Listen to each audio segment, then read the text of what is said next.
isang section, may tatlong matalik na magkakaibigan. Sila ay si Patricia, Mira at Erica. Sikat ang bawat isa dahil sa kanilang mga talento. Ay nako, nasan na kaya si Erica? Ang tagal naman nun, lagi na lang late. Saan kaya naman kinagaling mo? Ako doon, 1.5 hour na tayo nag-iintay sa kanya. Grabe na siya.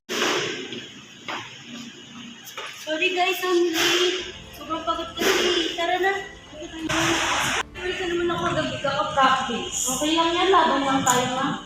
Yeah. 12 na ako, kaka-graduate. Tapos di pa ako nag-graduate, diba? Tara na tayo sa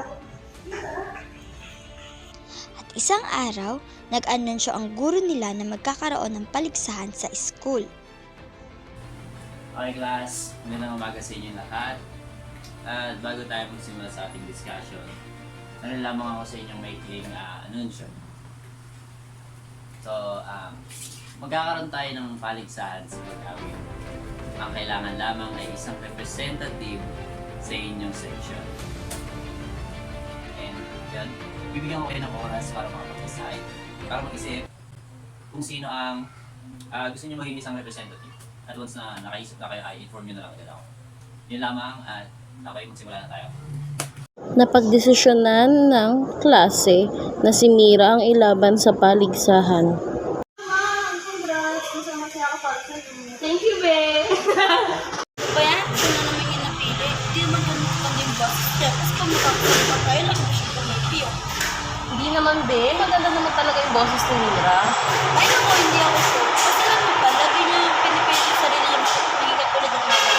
Tapos yung totoo na, hindi pa talaga siya tuloy na anak. Hoy, ano ka ba? Parang di naman natin kaibigan yung sinisiraan mo. Maganda naman talaga boses ni Mira, kahit saan mo tignan. Hindi kaya, ako na nagsabi sa inyo.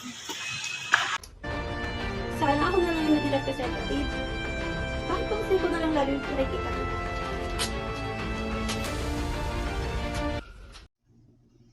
Samahan ni Patricia si Mira upang mag-practice, ngunit hindi sumama si Erica dahil nagtatampo pa rin ito.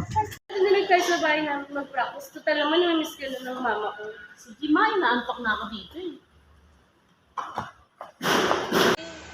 Masilayan lamang ang iyong mga ngiti at ika'y sasabihan bukas ng alas 7 sa dating tagpuan buo ang araw ko. Ang galing mo talaga, Mira. Handa-handa ka na para sa competition. Good luck, Mira. Dumating ang araw ng kompetisyon. Iaanunsyo na ng guro ang gantimpla na nakuha ni Mira. Mira Versosa, congratulations! Ikaw ay nakakuha ng second place. Ay, ma, congrats. Ang galing-galing mo talaga. Kahit second place ka lang, number 1 ka sa puso ko. Alam mo yan. Thank you talaga. Sana nandito si Erica, no? Oo nga, wala si Erica. Tara, sunduin natin siya. Kain tayo, celebrate tayo. Libre ko naman. Let's go! Sinundo nila si Erica at nag-celebrate silang magkakaibigan.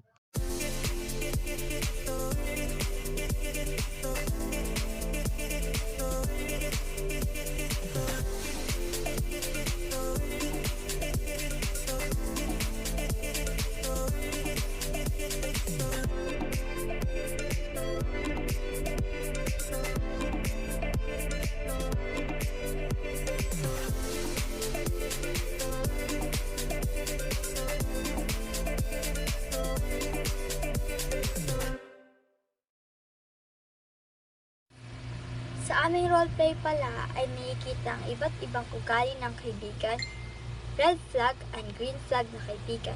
Una din ang green flag. Una is mutual happiness. Pangalawa, pinagtatanggol ang kaibigan kahit hindi sarap nito.